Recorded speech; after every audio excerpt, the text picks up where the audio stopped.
I'm going to speak for about 25 minutes or so, and I'm just going to give you an overview of the field of violence and mental disorder. There's been some interesting new research in the last 10 years, and I'm going to try and summarize that and also give us a clinical, something useful clinically about how we can improve assessment, treatment. But I'm going to start off with the sort of basic questions. In violence and mental disorder, what are the risks? I'm going to show you that the risks are increased, but it's still a minority of patients that perpetrate violence. I'm going to look at a sort of key question. Is the association that we see between violence and mental disorder, is it causal, or is it explained by other factors, such as substance misuse or poverty? Then I'm going to look at whether we can improve assessment of patients for violence, and finally, what clinical implications there are, what we can do clinically in terms of improving assessment and treatment. So that's the sort of overview.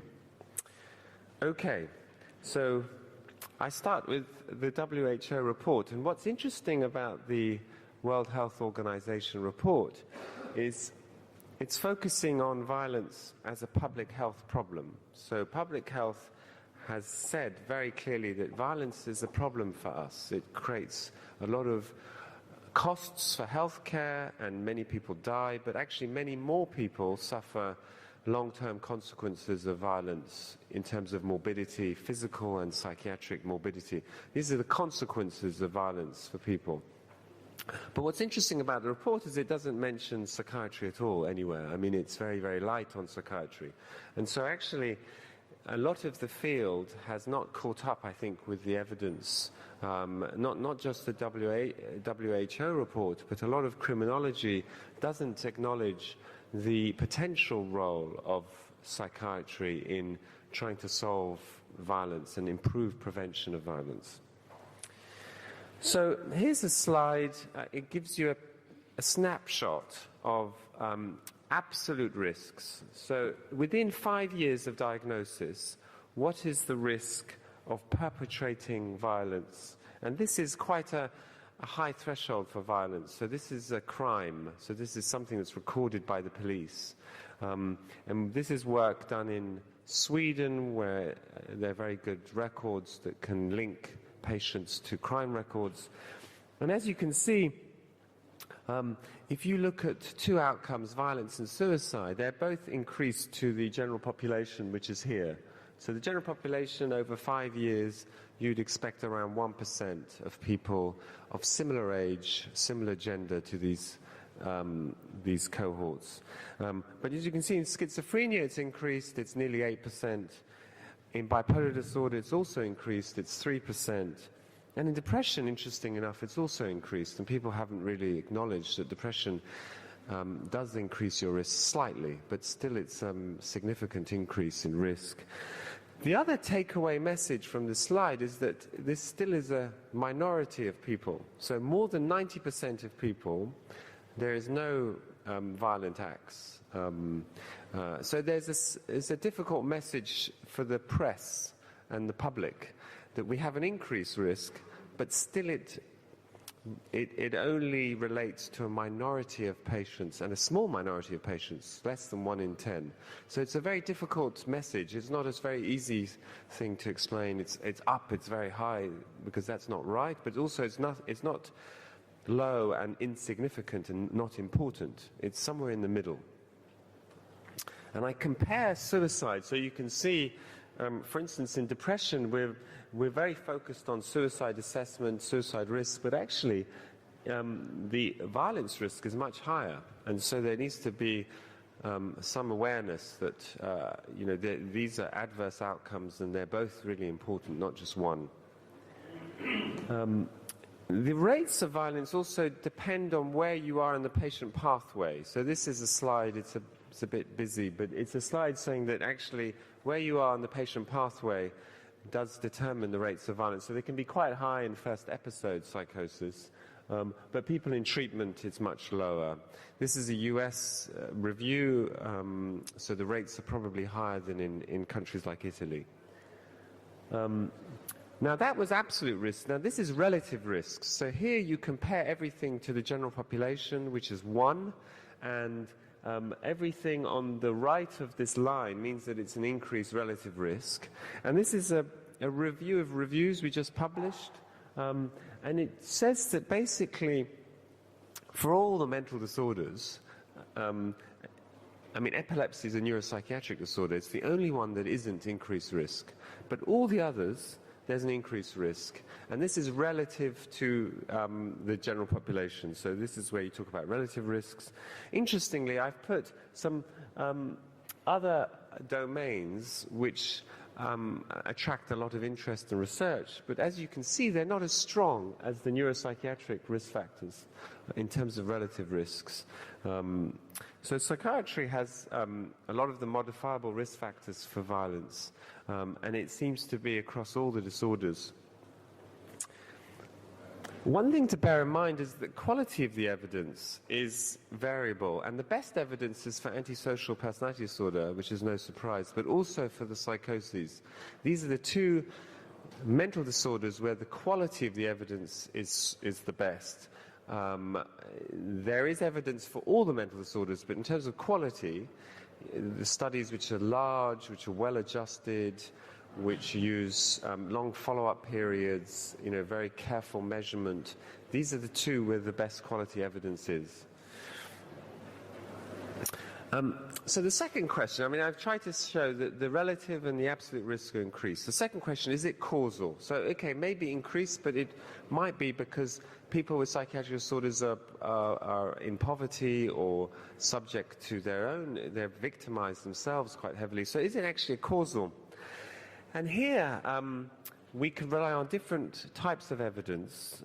There's a sort of hierarchy of evidence, and the best evidence is the randomized controlled trial. So if you treat the mental disorder, the violence rate goes back down to nothing, basically.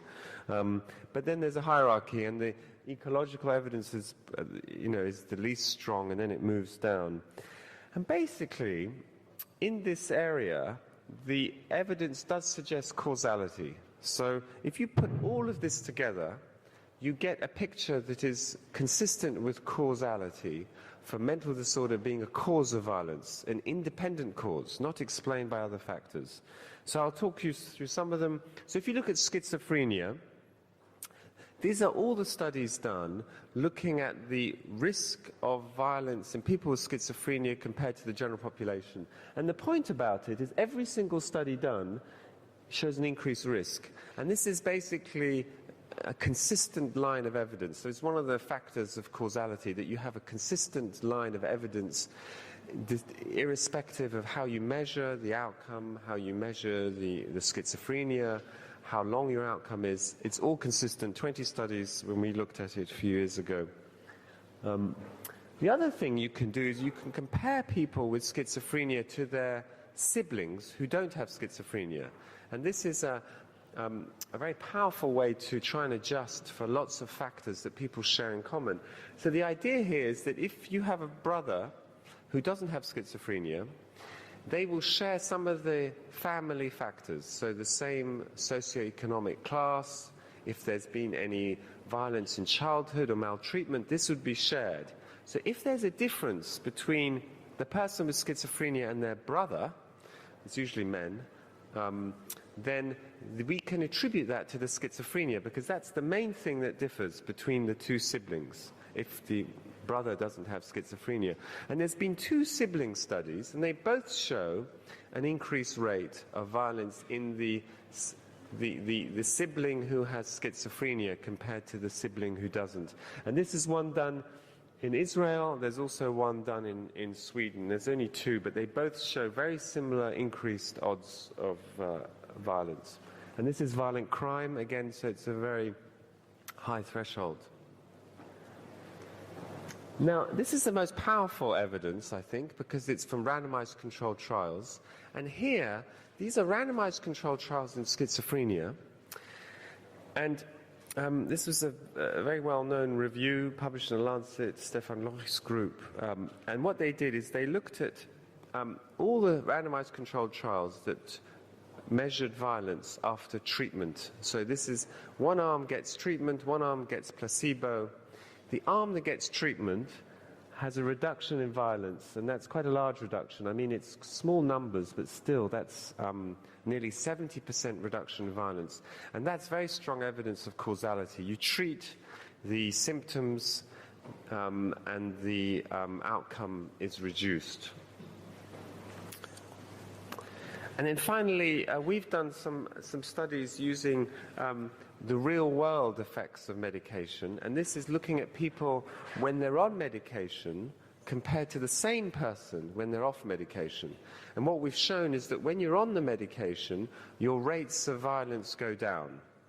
So this is the same person acting as their own control, and it's a way that you can look at the effects of medication in the real world. And so this is the group with schizophrenia. I mean, I've highlighted bipolar disorder, but it doesn't really matter. So schizophrenia shows that if you're an antipsychotic, it's 35% reduction in violent incidents when you're on the antipsychotic compared to when you're not. So this is another sort of treatment study to show, I think, the effect of treatment on reducing risk. So in summary, you have an increased risk across a range of disorders. The absolute risks can be high. So in some disorders, in the men, it's approaching 10%, but most of the time it's below 10%. And I think the evidence from the epidemiology is consistent with causality, all the way from observational studies to treatment studies. You have the same pattern emerging. So the next question is, so what? So we know that there's a problem here. What can we do about it? Well, I mean, one thing is to wake up to the evidence. So this is an editorial published by a very well-known forensic psychiatrist saying that, you know, it's also, I mean, one thing is to acknowledge as a profession that this is an issue that we have to deal with, because actually in many countries around the world, and even within countries, there's a lot of psychiatrists who don't want to face up to this. It's not a very nice a message to share with patients and the public. I mean, the second element of this, of course, and this is a newspaper headline. We get headlines like this probably every month of a stranger being attacked, and this is with a screwdriver. After release from hospital. I mean, this is the sort of worst headline for psychiatry. And I suppose, you know, it's very important not just to acknowledge the problem, but also to prevent it, because these sorts of headlines are very damaging to the image of psychiatry, stigma for patients, funding probably for services as well. So these sort of incidents have to stop, really, for us to improve, I think, on a number of different levels, including stigma. So can we improve assessment, and what are the clinical implications? So this is some area of work that I've been interested in the last few years. Can we improve assessment? I mean, currently, many approaches to risk assessment are quite subjective. Some of them are also very resource intensive. By that I mean take a long period of time. You have to fill in a very long questionnaire. It takes many hours. You have to be trained by some guru who gets flown in from North America usually. And the methods are a little bit old-fashioned. There's lots of false positives. And so the question I've been interested in is, you know, can this be improved? Are there more efficient ways of doing risk assessment? Can it act as something to improve or assist clinical decision-making? Because ultimately, clinical decision-making will be still the most important element of any risk assessment. So one way of looking at this, one precedent for this is the most famous and most widely used tool in medicine for risk prediction is Framingham Heart Score. So this is a very simple tool. You go online, it's free of charge. You fill in some risk markers, age, gender, cholesterol, HDL cholesterol, being a smoker, systolic blood pressure, and it gives you a 10-year risk score. So it says in 10 years your risk is 2% or 5% or 10%. If it's 10% or more, you are supposed to consider a statin with your doctor, or at least think about alternatives such as more exercise and change to your diet. So with a simple calculator, it enables you as a clinician, but also the patient, to have an informed discussion about what are the possible things you can do to improve your health and prevent the outcome, which is in this case a heart attack. And this is the most successful tool in medicine. It's widely used. There's all sorts of variations on this for people with diabetes, people with renal disease. In the UK, we have a variation on it called Q-risk, and the UK one has some ethnicity factors, because we've shown in the UK that some ethnic groups have higher risks. And so this is something that I've been interested in thinking about, whether it's possible in psychiatry to do something similar. The other, of course, risk thing that we do a lot is we look at weather forecasts. This is Torino today, 12% rain. And what's interesting about this is a weather forecast, and it uses a slightly different approach. It's not just yes or no, high risk, low risk. It's saying percentage. It's giving you a probability score. And based on this probability score, you can make a decision if you're going to take an umbrella or a coat. And we're now used to this. I mean, this is part of the way we live our lives in many different areas, from insurance to weather. We're used to looking with probability scores, not just the simple, is it going to rain or is it not going to rain? I mean, that's just a bit simplistic. Now with big data, we can give a more precise estimate of the percentage chance of it raining. And what this means is that in 100 days, like today, 15 of those days there'll be a rain. In 100 days like today. But it doesn't, that's what it means. And that, I think most people, or at least people like us, I think, can understand what that means in terms of how to make a decision.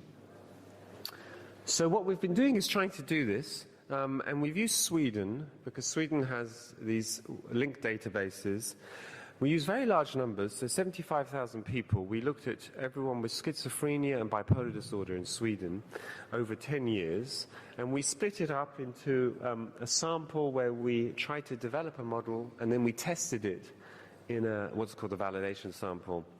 And we developed it in one part of the country, which is in red, and we validated it in another part of the country, which is in grey. And we looked at risk factors, and I won't talk very much about the detail, but you're welcome to come and speak to me about the detail. We looked at 4 different types of risk factors, and we put them into the model and looked at the outcome of violent crime, which is a very high threshold, of course, but it provides you with a risk score for violent crime. And we looked at these risk factors. These were the proportions of these risk factors that were present in our sample, but these were the risk factors we put in. We chose these risk factors because we wanted factors which were easy to measure, which were mostly collected by most people. Most clinicians will collect this information during the first or second assessments of patient groups. So we wanted factors that were not complicated, that you needed an extra instrument and some extra training, take a long time. We wanted to pick factors that were straightforward to use. And we put them into a model and we tested them. And these were the ones that remained independent in the model. So these were the ones that added something. And we converted this into a risk calculator. So this is a risk calculator. These are some of the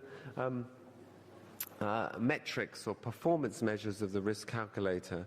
I won't talk a lot about them, but basically the risk calculator is a very good way of screening out people. So if you want a way of saying, I think this patient is low risk, I don't have to worry, I don't have to follow them up every week or put them in a special forensic unit. This is a very effective way of screening out people. in terms of people who are high risk, well, it does identify about 2/3 of people. So that's what the sensitivity it is. So of the people who have committed a crime, the risk calculator does identify 2/3. But that's using categorical scores, yes, high or low. We've also got a probability score in the calculator, so it does both. So a bit like the weather. It tells you if someone is, what the percentage chance of that person is of committing a violent crime in the next year. It's a 1-year follow-up. And it's freely available. This is it. You can just look at it now if you want to. There's very drop-down menus, and you can fill it in, and it gives you a probability score and then a categorical yes/no based on a 5% cutoff, which is high. So basically, I mean, this is in a way, a sort of pilot experiment. It is possible to do risk prediction better, I think, using big data and better methods. It's very important whenever you look at any of these calculators to see if it's been externally validated. So has this tool, has it actually been ever validated in a new sample? My view is that these tools can really only support clinical decision-making. They need to work together. It's not either or. There's no question here of replacing people with robots. It's a question of supplementing human judgment with something which can help anchor your decision-making in some evidence, question your decision-making. But ultimately, the clinical decision-making will be will guide the treatment going forward. So what do I think about sort of clinical implications of all this? Well, I think in terms of assessment, I mean, it's the normal things that we do. And if anything, what the research evidence has shown is that there are some specific risk factors that it is important to ask questions about. And among them are obviously history of violence. The family history seems to be important. It's a marker of future risk. Drug and alcohol history, which is, again, pretty well known, and adherence. So previous adherence, engagement with services is an important risk marker. If there is previous violence, a little bit about what's going on with the previous violence, particularly the mental state at the time of the violence, and victimization is important because it does seem to be a strong overlap. So it's not just that psychiatric patients are victimized, but actually there's an overlap that people who are victimized then also perpetrate violent acts, and it goes both ways. It's not just one direction. In terms of mental state examination, I mean, the tools don't really do this. These are much more nuanced clinical items, but there are some particular symptoms which seem to be important to focus on, including persecutory delusions, especially if there's an affective component to them. So if you have a delusion but it doesn't make you angry, that's not so dangerous as a delusion that really makes you angry, because the anger will partly be motivating you to do something about it. And there's a range of others which are not very specific, but important to think about. And finally, I mean, I think risk assessment does have a role. I think particularly if you're uncertain about the risk, or it's thought to be high and you want to double check that, or actually you just want another way of anchoring your clinical decision making with some support from a different direction, then you can use a tool to supplement that. And finally, I mean, what is the link to interventions? So what are the interventions? If you do identify someone as being higher risk, what can you do about it? Well, there is some information. I mean, most of it is just good clinical practice, but if there is anything specific, it's probably that you would move to clozapine a little bit earlier than you otherwise would, because clozapine does seem to have a specific anti-aggressive effect. I mean, there's the famous trial to show that it also reduces suicide risk, but there is now some observational evidence and smaller studies to show that clozapine has a specific anti-aggressive effect. And that's probably the same mechanism. It's probably around impulsivity, that it does something specific to impulsivity, which reduces suicide risk and violence risk. The other thing you might consider doing also is move people a bit earlier onto depot medication, because adherence is important.